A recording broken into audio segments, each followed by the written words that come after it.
Hello. 40 years, eh? Crazy. I thought I'd put down a few words to describe my wife, the ball. But I had to get a little help because I didn't quite know it all. It was May the 25th and the year was 1980.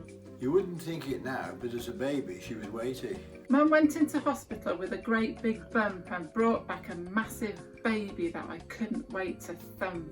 Of course, we never thumped her.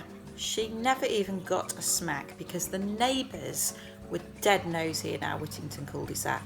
I held her as a baby. She was cuddly and cute. But then she weed on me. That's ruining my Tammy girl playsuit. We moved to Armitage and we raised her on a building site. Which stands her in good stead for what occurs in later life. Your mum juggled motherhood with a job at Armitage Shanks. And your dad spent most of his time on his own performing welding. Because we lived in Armitage, she went to Rugeley School. We didn't play with her back then because she wasn't very cool.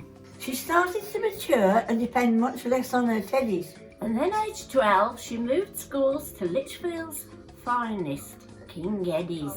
As she grew, her interest seemed to dwindle with her toys. She found a new obsession.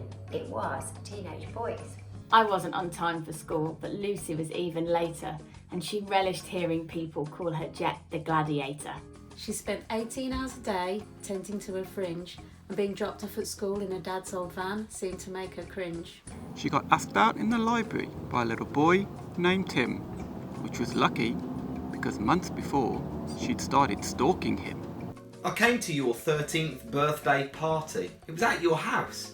And luckily, your dad left early, so we drank all his famous grouse. At school you'd spend your lunchtime doing makeup in the bogs, and age 14 you got so drunk, slept with your friend Claire's dogs. All through her teenage years, Luce was kind of cool, chugging 2020 in the bushes at Stoke Hall. We all lied to our parents to sleep under the stars and got our booze from Vicky Wines because we weren't allowed in bars. Thanks for all the times you flicked your fountain pen at me and made us all look desperate hanging round staircase 3.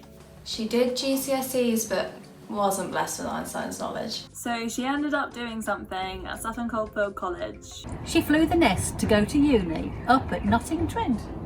Apparently, it's because up there it is the cheapest rent. We worked as bum bag girls on the last night of 99. We pocketed the profits, but our consciences were fine. We had a shared house in the meadows, and you thought our housemate was the grossest. Sex in the City nights was sacred, and round the telly us girls were closest. Her placement year in New York involved a lot of nuns, but she missed home and her other true love, those Hindley's iced buns. In New York with your fake ID, we ate, we drank and were merry, and when we were skint we spent most of our time on the Staten Island ferry. So many gorgeous memories. On many snow-themed trips, and hanging out in Devon, we saw the solar eclipse. And then she moved on to the Big Smoke, and we didn't care to visit, as her housemates were all spiders in that garage out in Chiswick. Then she worked as a designer for Agent Provocateur, and she barely name-dropped Kate Moss. Has she told you that she knows her? You loved to spot celebs out in Camden Barfly. We drank so much wine, one of us would always cry. She met me looking at art and asked about my old pal Tim. I didn't want to lie, so I filled her in. He's still quite dim. Then me and Tim hunted your profile on MySpace. I said I approved, based purely upon your face. I think Tim stole you from your boyfriend at the time. Which is really bloody lucky because Rupert's crap at rhyme. The next 5 years were mostly booze and karaoke, but moving to Hackney Wick was much less blooming pokey. It could have been the beer, but there was something quite deranged. It could have been the beer, but there were times you seemed deranged. Especially when the intro dropped for Scorpions' Wind of Change.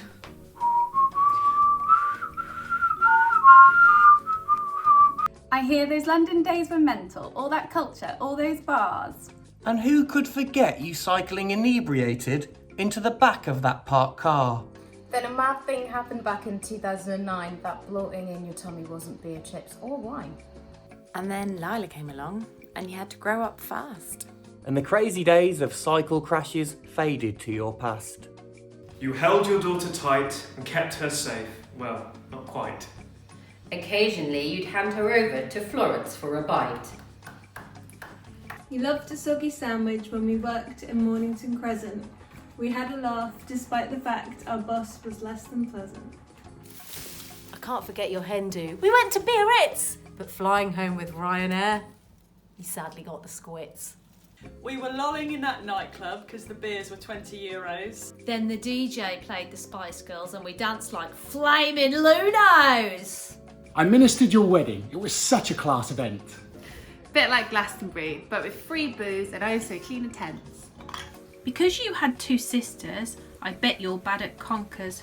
I'm glad you joined our family, because you make me look less bonkers. And after you got married, you moved in with me and Jill. I think we all agree those times were nothing short of brill. I won't mention my 30th, but Redwood Girls was born in 2014. It's weird how drawing pants and bras has always been your dream. When I started school, I bet you thought you'd have more time. But then your body clock seemed to really want to chime. We bought a house, our first home. It felt so nice to no longer be boarders. But as we moved from Mum and Dad's, I realised that you were a hoarder. You got your keys to Worcester Lane. It was such a cosy dump. Character buildings, what they call decorating with a bump.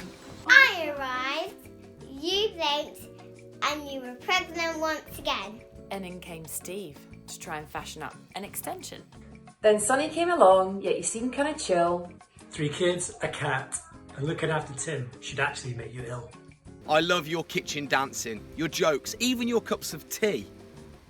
But I'm oh so ever bloody annoyed that you still look 23. You're classy, caring, oh for f***. You're classy, caring and creative, Luce. And if the truth be told, even after everything we've heard, now you're 40, you are old. I love you, Mum. Happy birthday.